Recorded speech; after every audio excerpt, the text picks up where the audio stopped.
Assalamualaikum warahmatullahi wabarakatuh. Kembali lagi dengan saya Tama dalam Ada Apa Gerangan. Bagaimana kabar kalian? Semoga selalu diberikan kesehatan dan juga rezeki yang cukup. Jumpa lagi di Ada Apa Gerangan 2, di mana saya akan membacakan cerita-cerita mistis yang bersambung. Kita lanjutkan tentang Amira, gadis cantik yang telat menikah karena selalu menolak jika didekati lelaki manapun. Dia mulai merasakan keanehan-keanehan pada dirinya, mulai dari bisa melihat makhluk gaib, bisa memprediksi masa depan, dan bermimpi tentang seorang pemuda tampan di mimpinya yang membuatnya lebih memilih tinggal di alam mimpi daripada di alam nyata.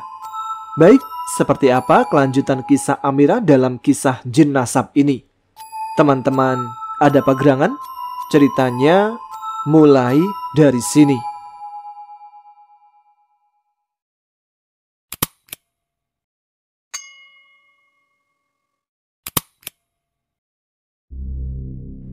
Di depan jendela kamarnya, Amira termenung.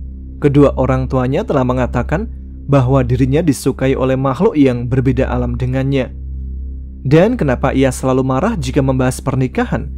Maka jin itulah yang mempengaruhinya agar selalu menolak laki-laki yang datang kepadanya.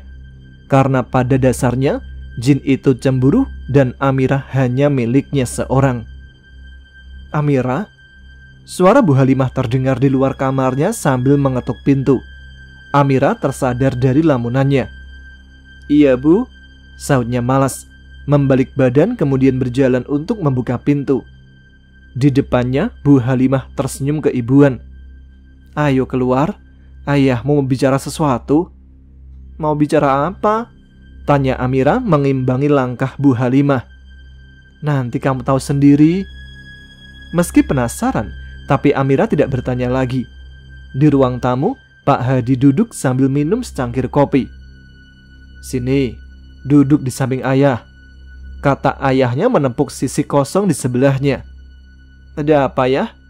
tanya Amira setelah menyandarkan punggungnya di sofa. "Kamu bersedia kan nak diruqyah?" tanya Pak Hadi berterus terang. "Ruqyah?"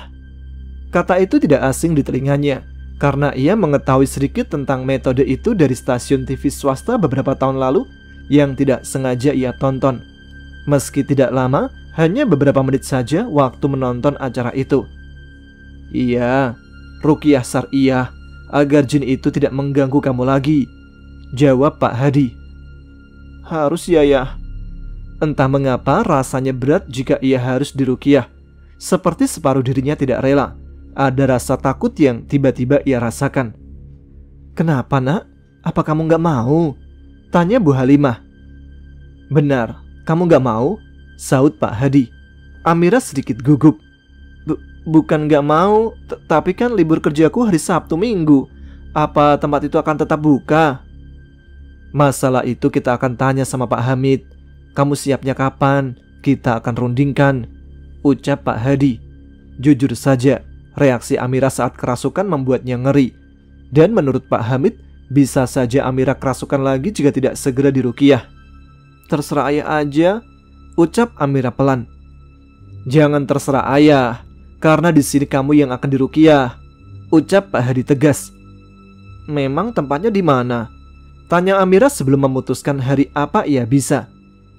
"Kalau lokasinya ayah belum tahu, tapi tempatnya ada di kotanya Pak Hamid, dan jaraknya dari sini sekitar 2 jam, jelas Pak Hadi. "Jauh juga," batin Amira. "Ayo nak, segera putuskan. Jangan kebanyakan mikir. Ini demi kebaikan kamu," desak Bu Halimah. "Hari Sabtu aja deh Bu," putus Amira kemudian. Pak Hadi dan Bu Halimah sama-sama tersenyum. "Baiklah, setelah ini ayah akan menghubungi Pak Hamid biar kamu segera didaftarkan," ucapnya. Tidurnya Amira tidak tenang. Gadis itu bergerak belingsatan tidak karuan. Suhu kamarnya pun panas hingga tetesan keringat mengalir di keningnya meski kipas anginnya menyala. Sesekali Amira bergumam tidak jelas. Dalam tidurnya ia bermimpi. Seekor ular kobra mengejarnya di tengah lapangan. Entah dari mana datangnya ular berbisa itu ketika dirinya asik bermain layangan. Seketika Amira melepas benangnya tanpa memperdulikan layangannya dan ia berlari menjauh. Sesekali Amira menoleh ke belakang. Rupanya ular kobra bermahkota itu masih terus mengejarnya. Sebenarnya Amira lelah, tetapi jika ia berhenti, ular itu akan mematuknya. Yang mengherankan Amira adalah sebuah mahkota yang menyemat indah di kepala hewan berbisa itu. Capek. Amira ngos-ngosan sembari menunduk, memegangi kedua lututnya.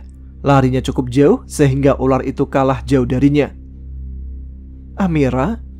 Suara seorang perempuan mengalun indah memanggil namanya. Amira pun mendongak. Siapa kamu? Tanya Amira ketika perempuan itu berdiri di depannya. Masa kamu gak kenal aku? Ucap perempuan itu. Amira mengernyit bingung. Perempuan itu lantas tertawa. Aku ini bagian dari dirimu? Ucapnya lagi. Amira semakin tak mengerti. Maksudnya? Ucap Amira. Bodoh, gitu aja gak tahu. Perempuan itu nampak kesal. Bilang apa tadi? Tanya Amira tidak terima. Kau gadis bodoh.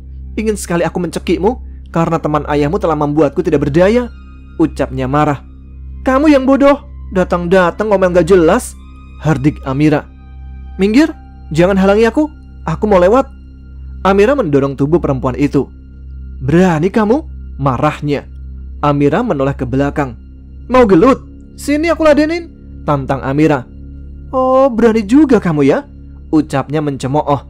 Tanpa menjawab, Amira langsung menarik rambut perempuan itu hingga memekik kesakitan. Dan kedua perempuan itu pun saling jambak-jambakan. Perempuan itu menarik kerudung Amira hingga rambut Amira ikut tertarik. Keduanya saling berteriak menahan sakit, namun tidak ada yang mau ngalah. Hingga akhirnya Amira mendorong tubuh lawannya karena tarikan di rambutnya sangat kencang.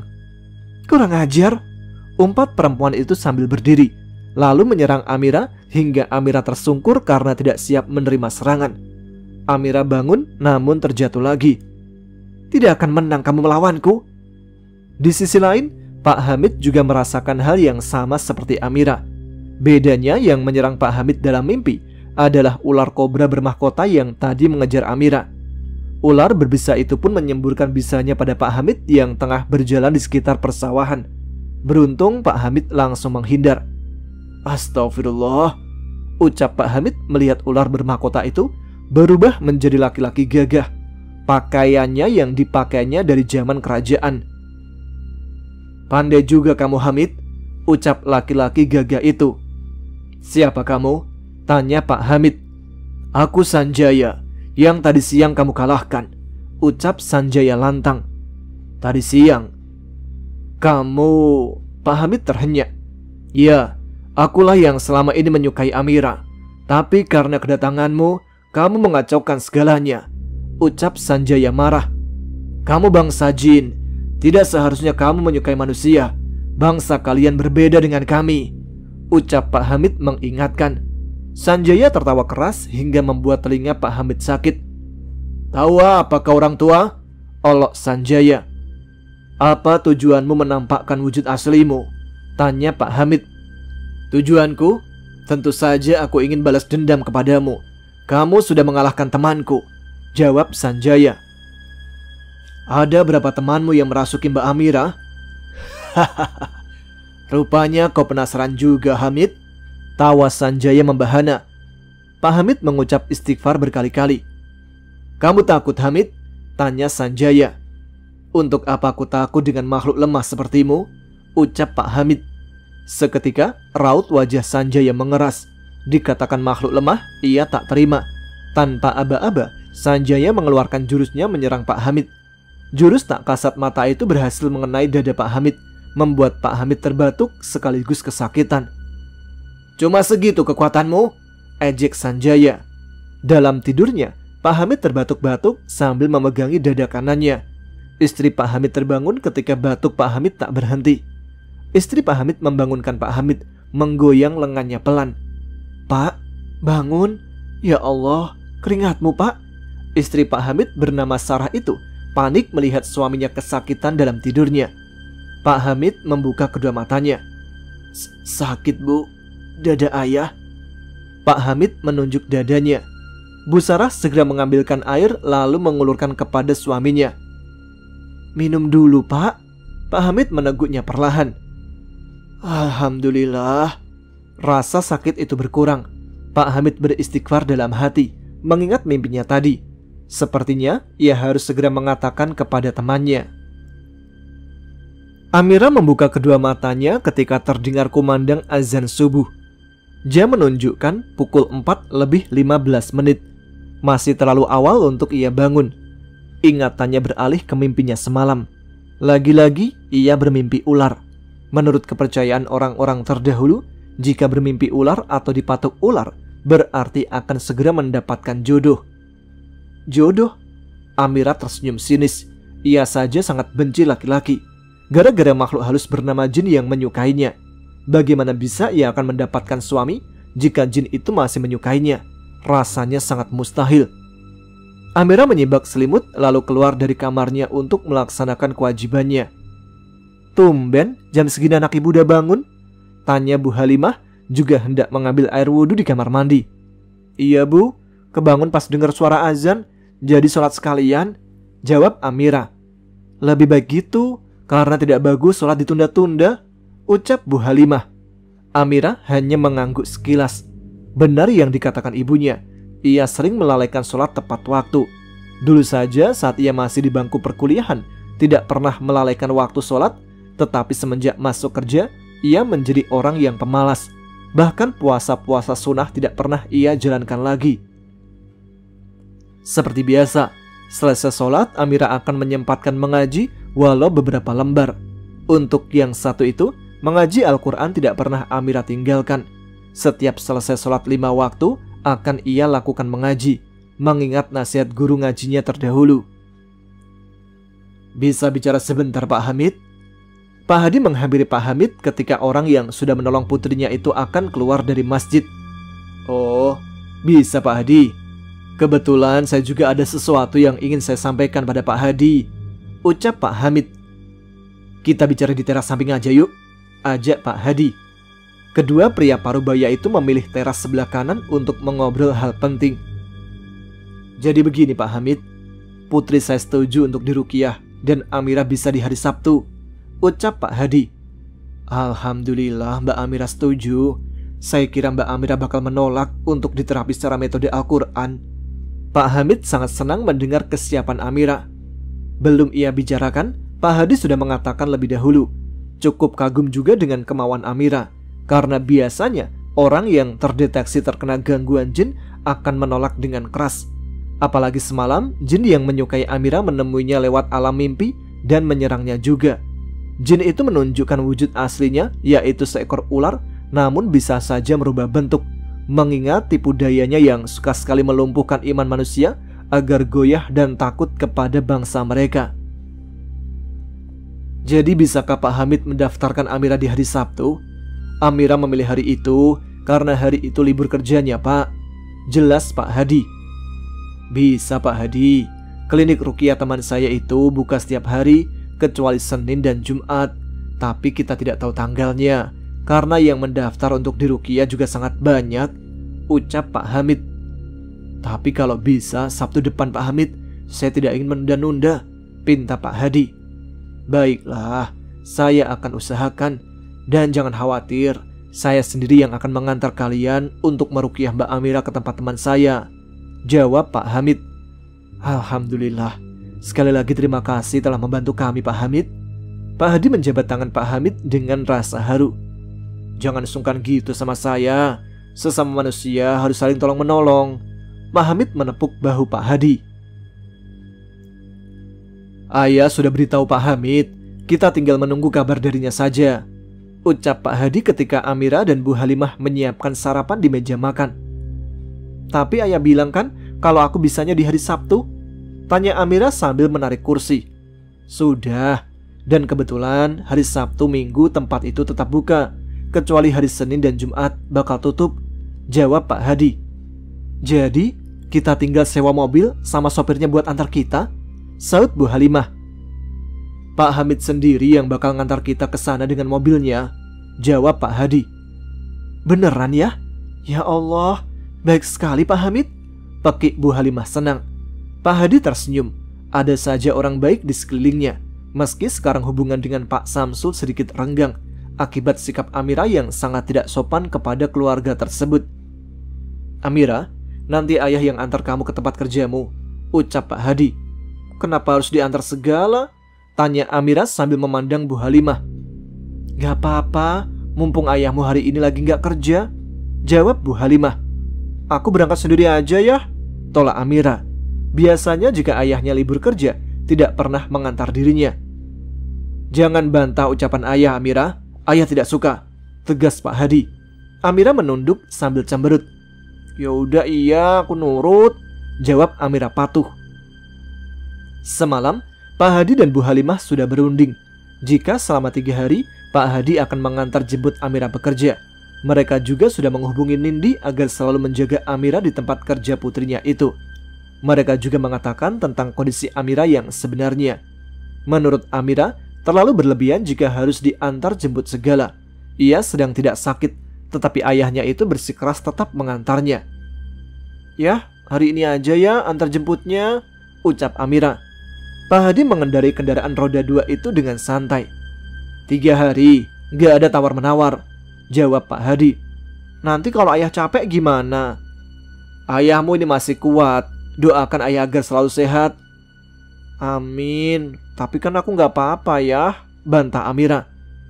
"Memang kamu gak apa-apa, tapi ini kemauan ayah sendiri." Amira jadi terharu. Ia pun memeluk Pak Hadi. "Sayang banget sama ayah," ucap Amira. "Ayah lebih sayang kamu dari nyawa ayah sendiri." Pak Hadi akan melakukan apapun untuk melindungi Amira. Begitu sampai, Amira segera melepas helm lalu mencium tangan Pak Hadi. "Hati-hati ya pulangnya," ucap Amira. Pak Hadi mengangguk. "Iya, sana masuk." Di depan pintu masuk, Nindi telah menunggunya sambil tersenyum manis. Namun di balik senyum itu ada kegetiran melihat keadaan sahabat dekatnya tidak dalam keadaan normal. "Ayo masuk." Nindi langsung merangkul lengan Amira dengan semangat. "Seneng banget kayaknya," tebak Amira. "Iya dong, hari ini kan kita waktunya gajian, jadi harus semangat," ucap Nindi riang. "Semangat buat habisin uang," canda Amira, dan mendapatkan kekehan dari Nindi karena ucapan sahabatnya itu sepenuhnya benar. Selama bekerja, salah satu temannya menyetel suara orang mengaji surat Al-Baqarah. Berkali-kali Amira menguap menahan rasa kantuk saat mendengar suara merdu murotal tersebut. Beda dengan lainnya yang sangat menikmati. "Tolong dimatikan dong," pinta Amira tiba-tiba. "Apanya yang dimatikan?" tanya Nindi. "Itu suara orang mengaji," jawab Amira ketus. "Emang kenapa sama orang mengaji?" sahut Ali. "Bikin aku ngantuk, aku gak bisa fokus," sewat Amira. "Gak jelas kamu, Ra. Dengar orang ngaji kok malah gak fokus. Yang ada tuh malah bikin kita adem," sahut Ali. Orang yang menyetel murotal itu geleng-geleng kepala dan mendapat anggukan setuju dari yang lain. Nindi memperhatikan gerak-gerik Amira seperti orang tidak nyaman saat alunan ayat suci itu mengalun indah di pendengaran. "Matiin ya, beneran aku gak bohong." Amira memelas sambil menghapus air matanya akibat berkali-kali menguap. "Matiin aja Mas Ali, lain kali kita dengarkan lagi," ucap Nindi. Nindi seperti menangkap sinyal jika Amira dalam keadaan tidak baik-baik saja. Sebelum sesuatu itu terjadi, Nindi harus bisa mencegahnya. Gak asik kamu, Ra. Biasanya juga biasa-biasa aja kalau dengar murotal." Terpaksa Ali menghentikan lantunan itu dari ponselnya. Suasana ruangan itu menjadi hening meski beberapa teman yang lain sempat protes. Amira tersenyum cerah dan ia kembali melanjutkan pekerjaannya dengan selamat. Selamat. Nindi mengelus dadanya lega setelah diberitahu jika sahabatnya itu disukai jin. Nindi langsung berselancar di dunia maya mengenai ciri-ciri orang yang disukai jin. Dan itu cukup menegangkan karena ciri-cirinya sangat menyeramkan bagi dia yang notabene seorang wanita. Dan salah satunya adalah emosinya tidak stabil atau sering marah. Nindi ingin sekali bertanya pada Amira mengenai salah satu ciri yang ia baca. Tapi jika ia bertanya secara langsung, takut Amira nanti tersinggung. Lain kali saja ia bertanya hal satu itu sambil menunggu Amira bercerita sendiri kepadanya. Jam makan siang pun tiba. Nindi mengajak Amira makan di salah satu rumah makan yang sangat ramai. Tempat itu terkenal akan makanannya yang sangat menggugah selera. Amira yang penasaran menyetujui ajakan Nindi. Meski sebenarnya Amira ingin sekali makan soto Lamongan. Tapi sebelum pergi, mereka melaksanakan sholat zuhur lebih dahulu. "Ini tempatnya?" tanya Amira sambil melepas helm. Begitu sampai di rumah makan yang menjadi kandidat makan siang mereka, Nindi mengangguk setelah memasukkan kunci motornya ke dalam tas lempang. "Lihat, rame kan? Aku jamin setelah kamu makan di sini, kamu bakal ketagihan." Nindi mengacungkan jari jempolnya. Amira memperhatikan tempat itu dengan seksama. Pengunjungnya memang ramai, bahkan terlihat semua meja sudah penuh. Tapi yang mengganjal di penglihatan Amira adalah tempat makan itu memiliki aura negatif dalam penglihatannya. "Ayo masuk, malah bengong," interupsi Nindi. "Yakin kita makan di sini?" Amira ragu untuk masuk ke dalam. "Yakinlah, ayo buruan, mumpung masih ada meja kosong." Nindi menyeret Amira yang berjalan ogah-ogahan. Setelah duduk, Amira memperhatikan sekelilingnya. Ia mencari sesuatu yang menurutnya harus ia pastikan kebenarannya. "Nyari apa, Ra? Dari tadi celingak-celinguk." Hingga mata Amira menangkap sosok hitam berdiri di atas langit-langit. Kecurigaannya benar bahwa tempat makan yang mereka kunjungi ini ada campur tangan dari makhluk tak kasat mata untuk mengundang orang-orang awam agar makan di tempat tuannya. Tak habis pikir memang, mau tempatnya laris tapi menggunakan jasa penglaris yang jelas dilarang oleh agama. Mumpung Nindi belum memesan makanan apa-apa, Amira menarik tangan Nindi keluar. "Loh, mau kemana, Ra? Kita kan belum pesan makanan." Pertanyaan Nindi membuat beberapa pengunjung lain beralih menatap mereka. "Kita cari makan di tempat lain," jawab Amira pelan. "Kenapa?" Kening Nindi mengernyit. Perutnya sudah keroncongan. Cacing-cacing dalam perutnya sudah pada demo minta segera diberi makan. Salah satu pramusaji yang akan menghampiri mereka menatap dengan heran. Baru juga hendak bertanya mau pesan apa, mereka sudah keburu pergi. "Nanti aku ceritain, tapi kita harus pergi dari sini," jawab Amira. "Cerita apa sih, Ra?" tanya Nindi setengah kesal. Amira mengulurkan helm pada Nindi yang masih ngedumel tidak jelas. "Sambil jalan aja aku cerita. Sini kunci motornya." Amira menengadahkan tangannya. Nindi memberikannya dengan tampang memberengut. Amira tidak peduli karena ini demi kebaikan sahabatnya yang tidak tahu apa-apa. "Kita makan soto Lamongan ya?" ajak Amira mengendari motor milik sahabatnya itu. "Ya," jawab Nindi malas. "Nin, maju dikit duduknya biar dengar omonganku," pinta Amira.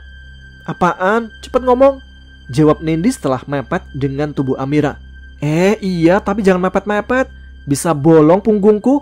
"Apaan sih kamu?" "Tahu nggak, tempat makan tadi itu menggunakan penglaris. Ada sosok hitam yang bertugas menarik minat beberapa orang agar makan di tempat itu," ucap Amira. "Serius, Ra?" Mata Nindi membulat sempurna.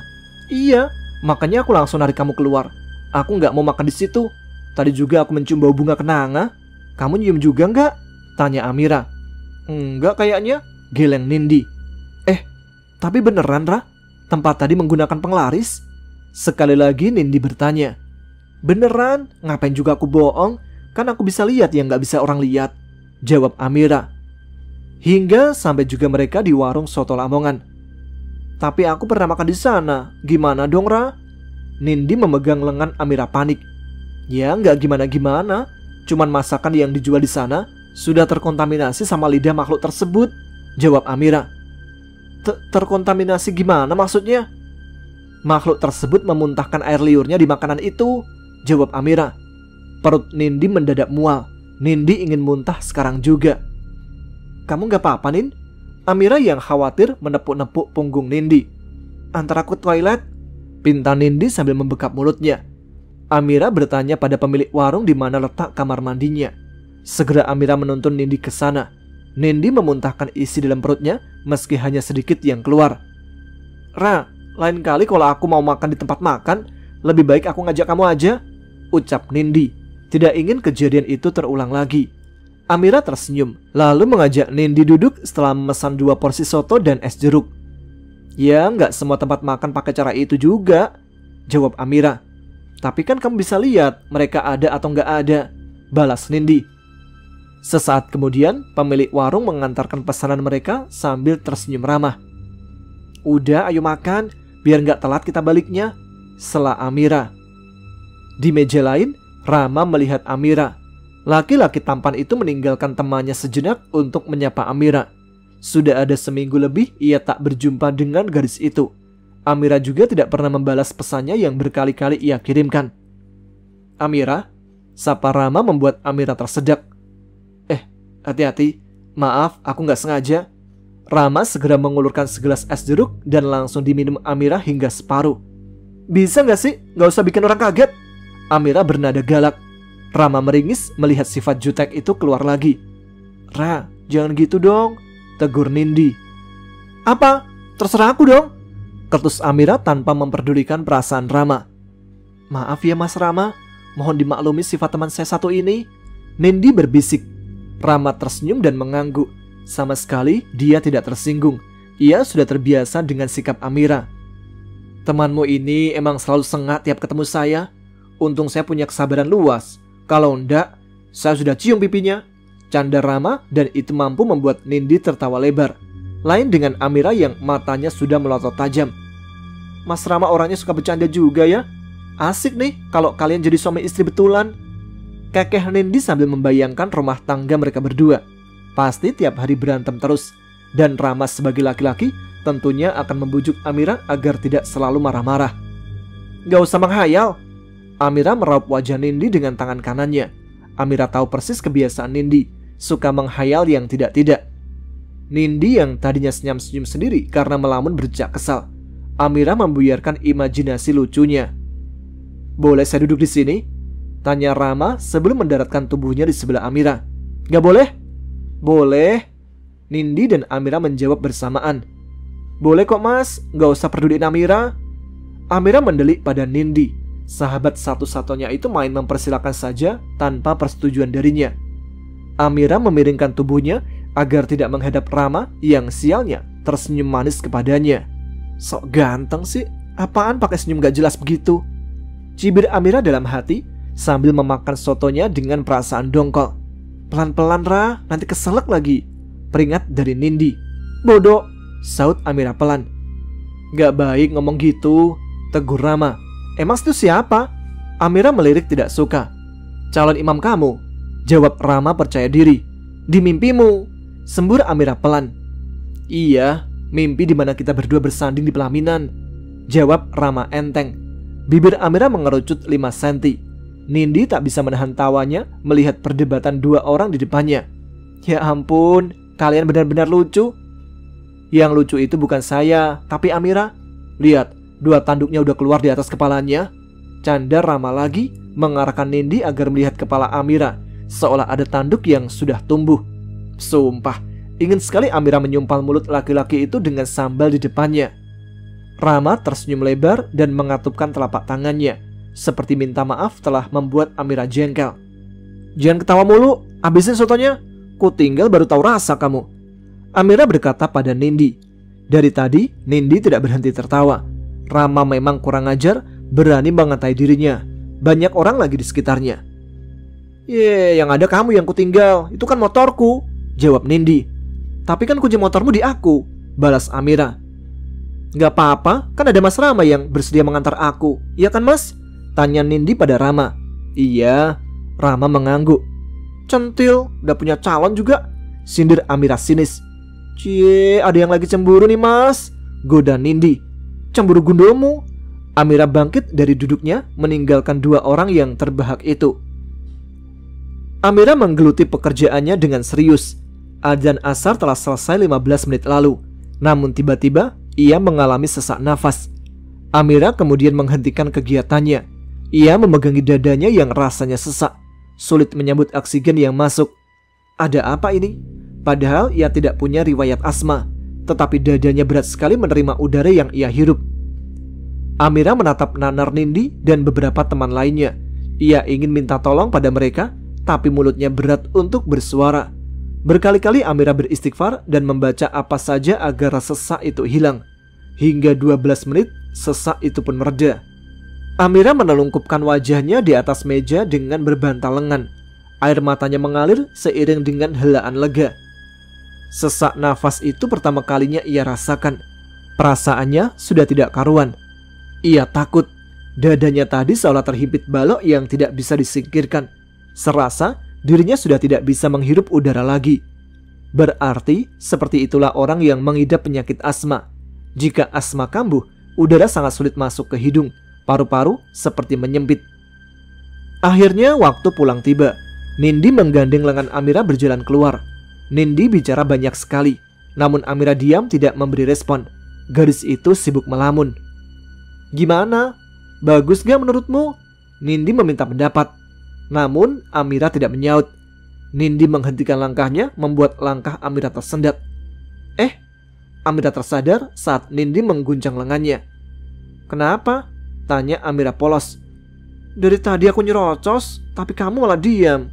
Lagi ngelamunin apa?" Nindi bertanya dengan kening berkerut. Amira menghela nafas pelan. Raut wajahnya berubah murung.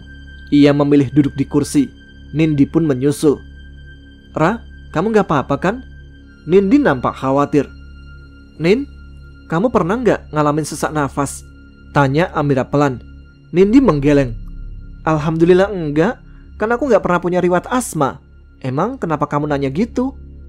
"Aku juga gak punya riwayat asma. Tapi tadi dadaku sesak sekali. Sulit sekali nafasnya," ucap Amira pelan. "Tadi kapan? Kenapa aku gak tahu?" Tentu Nindi panik. 15 menit selesai azan asar berkumandang, tiba-tiba saja aku sesak nafas. Rasanya oksigen yang masuk ke hidung sedikit sekali. "Ra, harusnya kamu bilang ke aku, biar aku tahu pas kamu kesulitan tadi."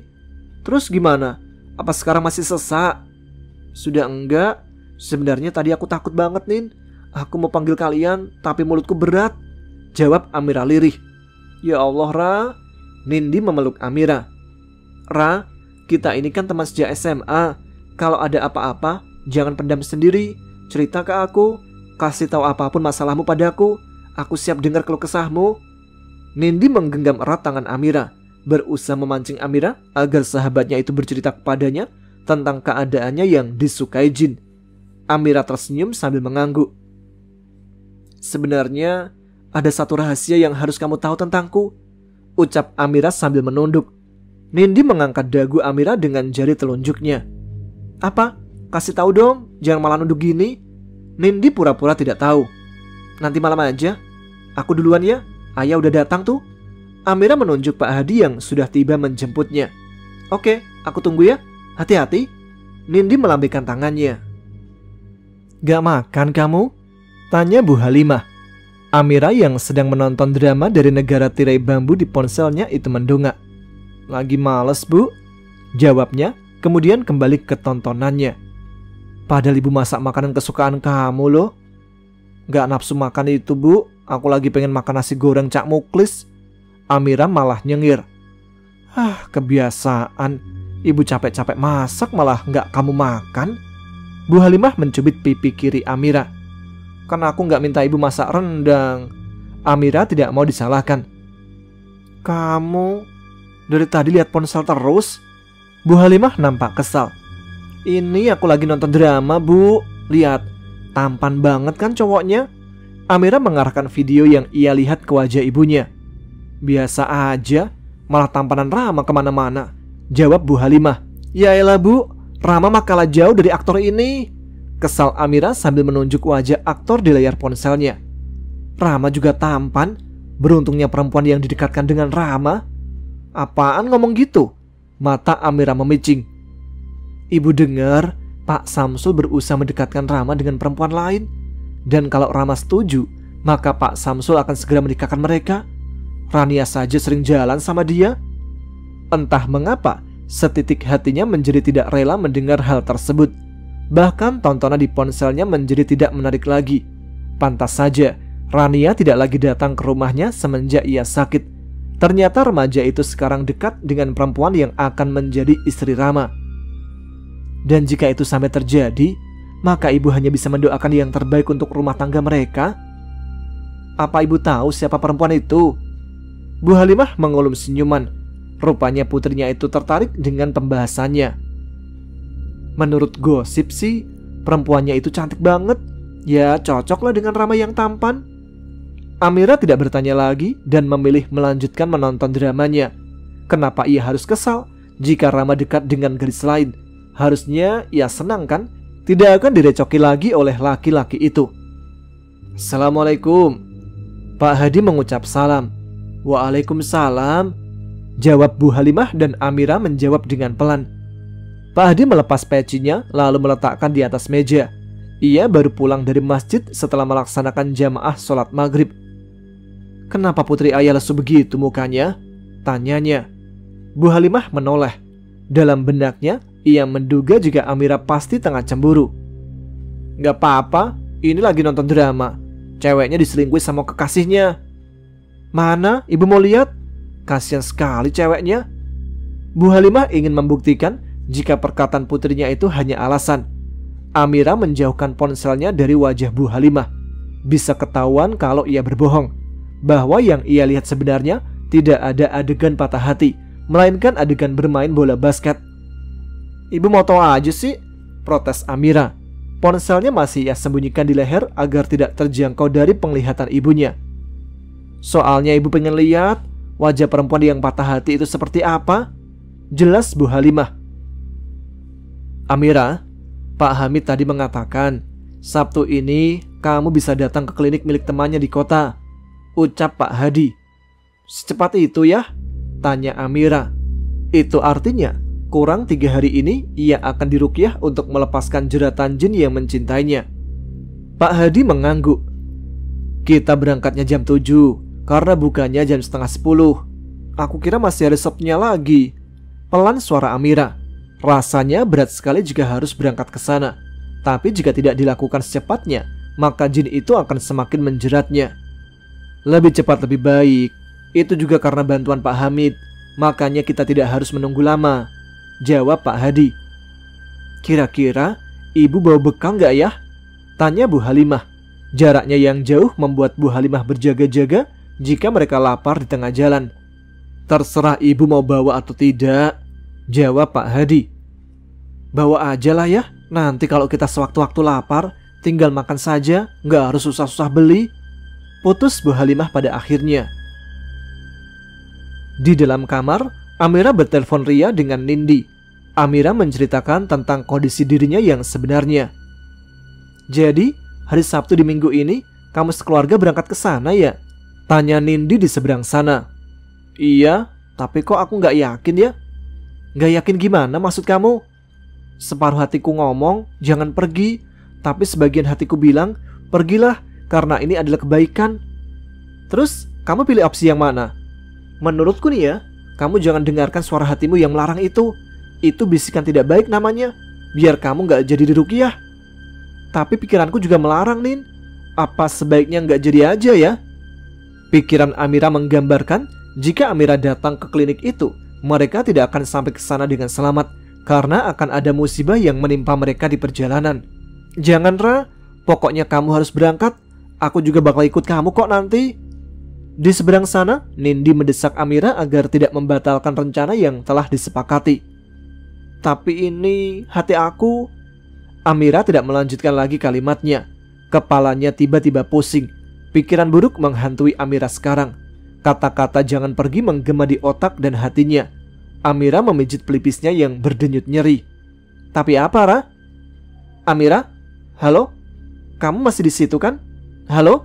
Nindi memanggil. Ah, iya, aku masih dengar suara kamu, Nin. Kamu kenapa diam? Nin, aku memiliki gambaran kalau aku sekeluarga datang ke sana, sesuatu yang buruk akan menimpa kami di perjalanan nanti. Jujur Amira sambil menggigiti kuku jemarinya.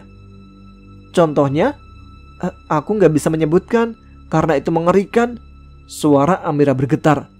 Badan Amira menggigil karena dihantui rasa takut. Gambaran musibah yang akan dia alami bersama kedua orang tuanya terpampang jelas di otaknya. Belum lagi kata-kata dari hatinya yang melarangnya untuk pergi bersaut-sautan bagaikan kaset yang diputar berulang-ulang. Amira memegangi kepalanya sambil bergumam. Enggak, aku nggak akan pergi. Aku nggak akan pergi. racaunya sembari memeluk kedua lututnya.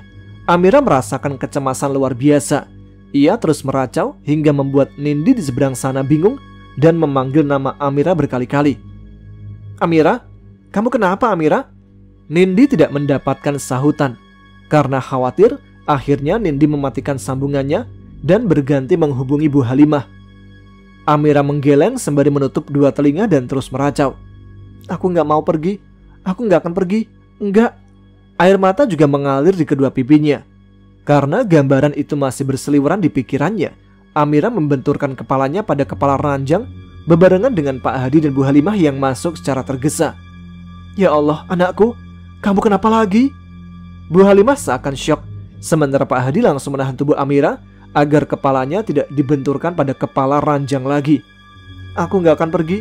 Aku nggak akan pergi." Mereka bisa melihat dengan jelas bahwa anaknya sedang ketakutan, tetapi mereka tidak tahu penyebabnya. "Kamu kenapa, Nak?" tanya Pak Hadi pelan, masih dalam posisi mendekap tubuh Amira. Mata Bu Halimah berkaca-kaca melihat keadaan Amira seperti orang ketakutan, meracau tidak jelas dengan pandangan kosong. "Aku nggak akan pergi ke sana. Aku nggak akan pergi." Amira meracau sembari menangis. "Nggak akan pergi kemana?" tanya Pak Hadi lagi. "Jangan ke sana, kita di rumah saja," jawab Amira sambil menggeleng. "Kamu ngomong apa, Nak? Kita tidak mengerti ucapanmu." Bu Halimah menghapus air mata di pipinya. Anaknya seperti orang yang linglung, bicara tidak jelas. Amira memegangi kepalanya lagi. Bisikan itu semakin menekannya hingga mentalnya menjadi lemah. Rasa takut itu sekarang menguasai diri Amira hingga separuh jiwanya seperti tidak pada tempatnya. "Kita jangan pergi, Ayah. Kita di rumah aja. Aku takut sama dia." Amira memandang Pak Hadi. "Takut sama siapa, Nak?" Pak Hadi menghapus bulir-bulir air mata di kedua pipi Amira. "Aku dibisikin tidak boleh datang. Nanti kita bakal celaka ya kalau aku diruqyah," jawab Amira lirih, membuat Pak Hadi dan Bu Halimah saling pandang. Setelah mengatakan itu, Amira memeluk erat tubuh ayahnya. Pak Hadi menggerakkan mulutnya, memberitahu Bu Halimah untuk menghubungi Pak Hamid. Bu Halimah mengerti, kemudian keluar kamar agar tidak diketahui Amira. "Sudah, jangan takut lagi. Ada ayah sekarang. Itu cuma perasaan kamu saja." Pak Hadi menenangkan Amira sambil mengusap punggungnya. Amira mendongak. "Ayah setuju kan? Kita nggak ke sana?" "Kita tetap ke sana," putus Pak Hadi. "Aku nggak mau. Aku juga takut sama orang itu." Amira menggeleng. Tangannya memukuli punggung Pak Hadi. "Amira, jangan begini. Punggung ayah nanti sakit." Pak Hadi berusaha menghentikan keagresifan Amira. "Nggak mau. Ayah jahat. Aku bilang enggak ya enggak." Amira memukuli tubuh Pak Hadi semakin brutal. Pak Hadi kewalahan dibuatnya.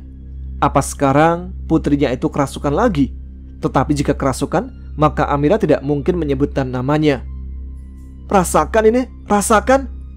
Pak Hadi merintih kesakitan ketika Amira berganti memukuli dadanya. "Amira, istighfar Amira." Pak Hadi mencekal kedua tangan Amira.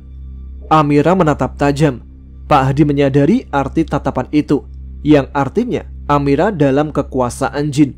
Kesadaran Amira diambil oleh jin yang merasukinya. "Amira, istighfar, Nak." Pak Hadi berusaha membalikkan kesadaran anaknya sembari menunggu kedatangan Pak Hamid. "Apa sih pegang-pegang? Jauhkan tanganmu. Aku nggak suka." Amira menepis tangan Pak Hadi yang berada di pundaknya. "Amira, ini ayah." Amira melirik sinis. "Kamu bukan bopokku. Bopokku ada di rumah sama Simbo," jawab Amira ketus. "Jika Bopo dan Simbokmu ada di rumah, keluarlah dari tubuh putriku. Jangan ganggu dia," pinta Pak Hadi. Amira berkaca pinggang. "Gak mau. Aku gak mau keluar. Kamu aja yang keluar dari sini." Amira mengusir Pak Hadi sambil menunjuk pintu. Pelan-pelan Pak Hadi membaca ayat kursi sembari memasang kerudung instan di kepala Amira sebelum Pak Hadi masuk. "Apa sih? Dibilang jangan pegang malah sentuh-sentuh. Najis." Amira menampik tangan Pak Hadi. Namun Pak Hadi tetap memasang kerudung itu hingga aurat Amira tidak terlihat lagi.